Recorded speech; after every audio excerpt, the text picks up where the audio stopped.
Hey math kids, today we're going to talk about inflection points. So last video we talked about concavity, and the inflection point is the place where it switches from concave down to concave up or vice versa, but also we have a stationary inflection point that would look like this. And we talked about that in the stationary section. So it's an inflection point where the tangent is horizontal. Okay. All right. So f of x is equal to 3x to the fourth, 16x cubed plus 24x squared minus 9. It says find and classify all points where f prime of x is equal to 0. So first we just need to find f prime of x, which is going to be 12x cubed minus 16 times 3.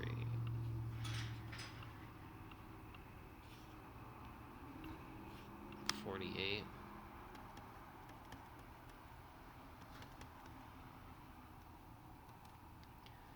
Okay, so we want to factor out 12x. So that's going to leave us with x squared minus 4x plus 4. And we can t-factor this. 1 and 4, 2 and 2, make both those negative. So x minus 2, x minus 2, and 12x, which can be written like that. Okay. So here's our first derivative. We want to set this equal to 0 and solve it. So we're going to say 12x equals 0, which means x equals 0, and then x minus 2 equals 0, and we add 2, so x is equal to 2. And technically we have 2 of those. We're going to make a sign diagram for that.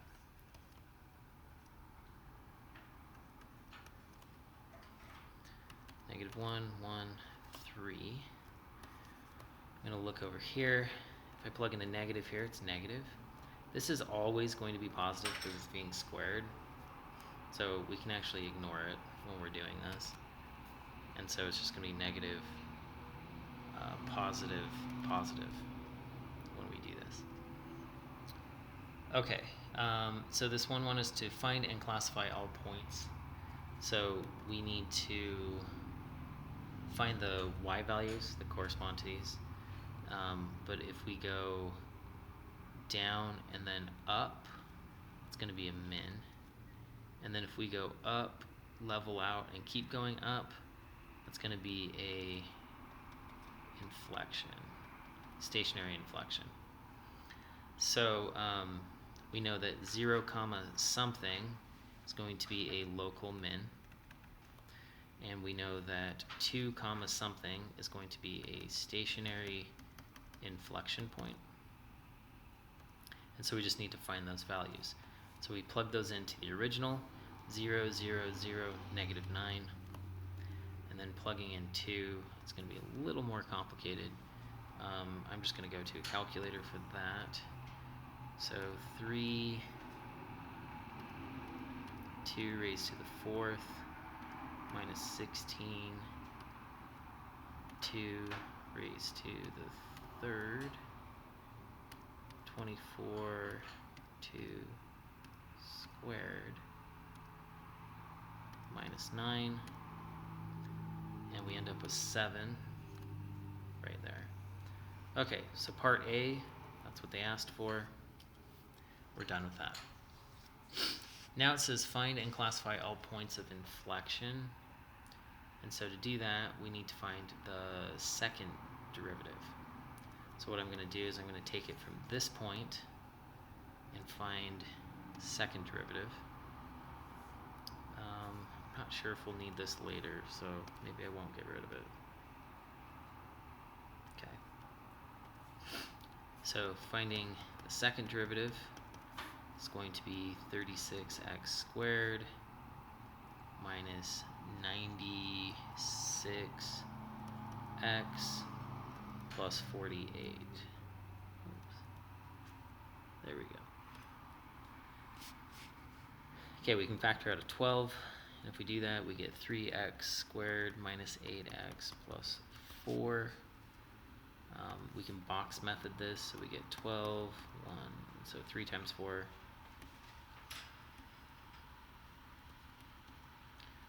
These both negative will add up to 8.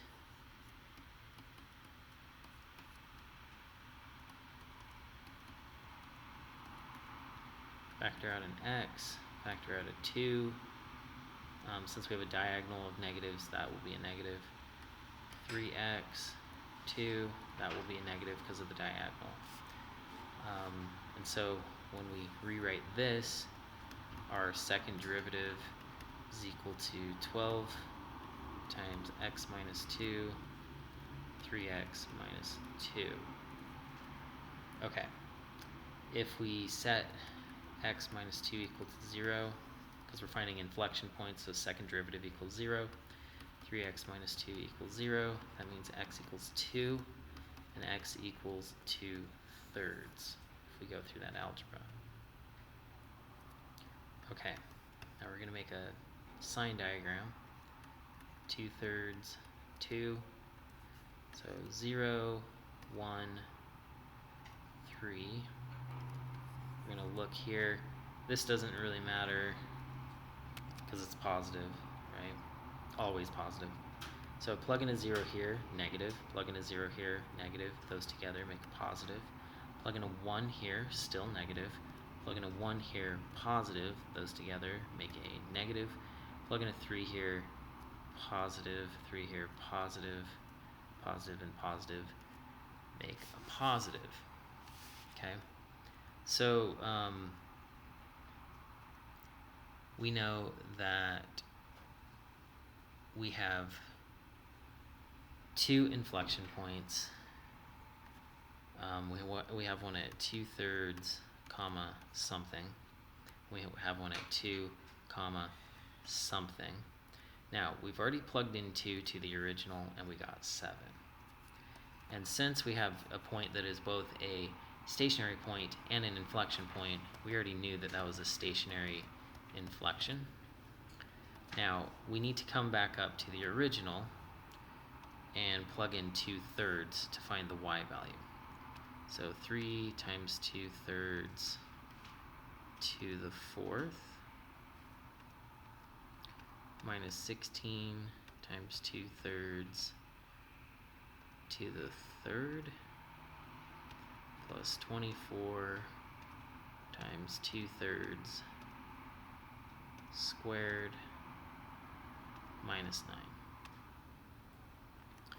Okay, so we ended up with negative 2.48 on that one.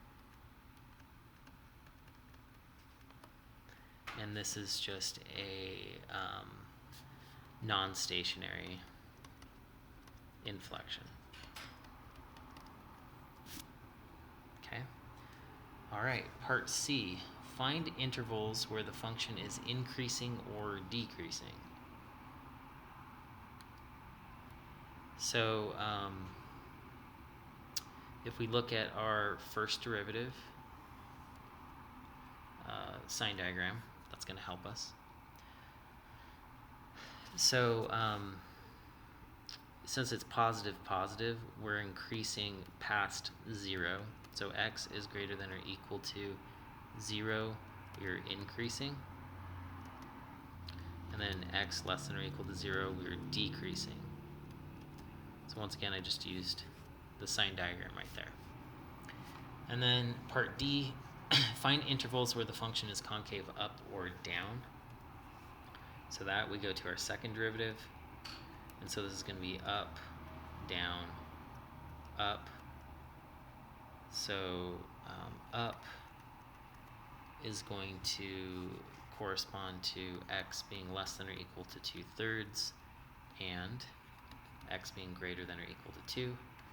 And down is just going to be in between those two values, like that.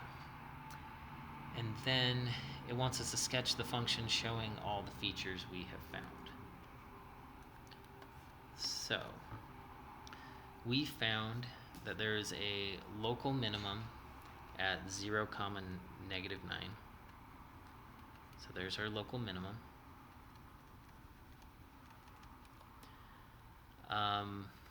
We also found that we have a non-stationary inflection point that's at, so there's 1, so 2/3 is right there, and negative, so kind of right there. And that's going to be non-stationary inflection. And then we also have 2, 7. And that's our stationary inflection. And we know that we are decreasing until we get here. Then we are increasing.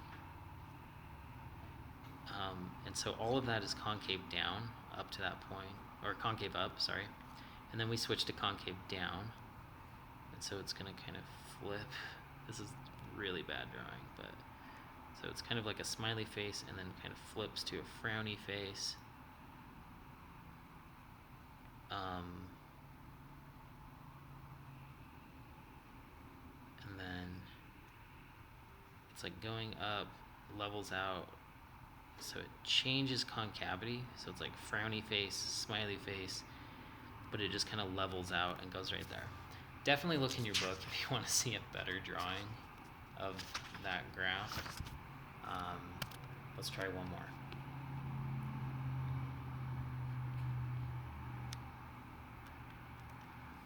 Okay, so it says consider the function right there. Find the X-Intercepts. Okay, so X-Intercept, we plug in 0 for Y. I'm going to add this over here. Natural log both sides.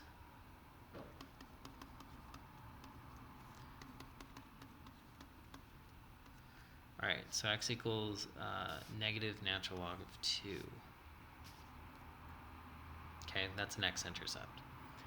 Then it says find Y-intercept. So Y-intercept, plug in 0 for x. So it's just going to be a 0. E to the 0 is just 1. Okay, so Y-intercept is 1. Then it says show algebraically that the function is increasing for all x. Okay, so we're going to take the function, take the derivative, because when we talk about increasing or decreasing or slope or gradient in general, we need to take a derivative. So if we take the derivative of 2, that's just 0. Derivative of negative e to the negative x is going to be negative e to the negative x times negative 1, and so that's just e to the negative x because the 0 doesn't matter, and so the derivative is 1 over e to the x. Now if we set that equal to 0, we get 1 over e to the x, multiply, we know that, okay, yeah, actually we don't need to do that. What we're going to do is e to the x, even if we plug in a negative value, the answer is going to be positive all the time. Because that's true of any exponential function, because 2 to the 3 is going to give us 8. 2 to the negative 3 is going to give us 1 over 8. And so the same thing kind of works with this. It would work in reverse. If we put a negative, we'd get a bigger number. If we put a positive, we get a smaller number overall. But the important thing is we're always going to have positive divided by positive, so it's always going to be positive, which means it's always going to be increasing. Okay, now it says show algebraically that the function is concave down for all x. So to do that, I'm going to take this version of the derivative and take the second derivative. So it's going to be negative e to the negative x. Now, same reasoning, this is always positive. This negative sign is always negative. So overall, this is always negative. And if our second derivative is always negative, that corresponds to concave down. And so that would be always. Okay, now the next part says explain why y equals 2 is a horizontal asymptote. Okay, so if we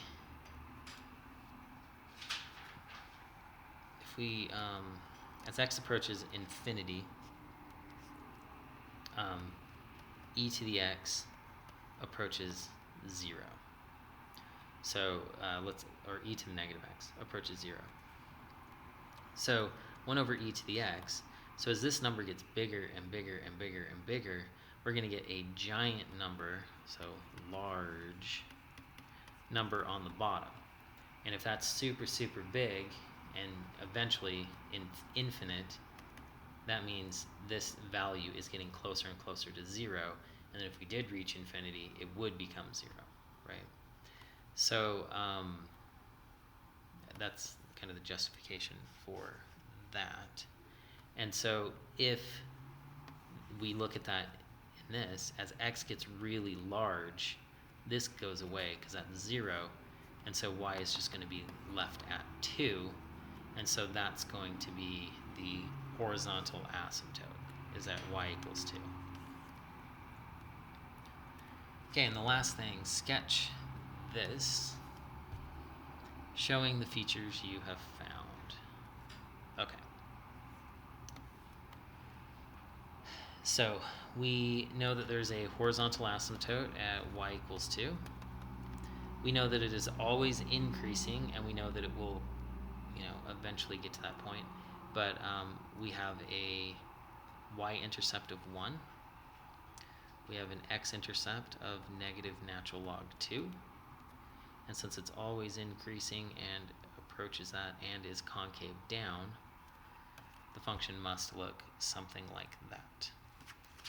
If you have additional questions, please come to Math Lab. Until then, calculator.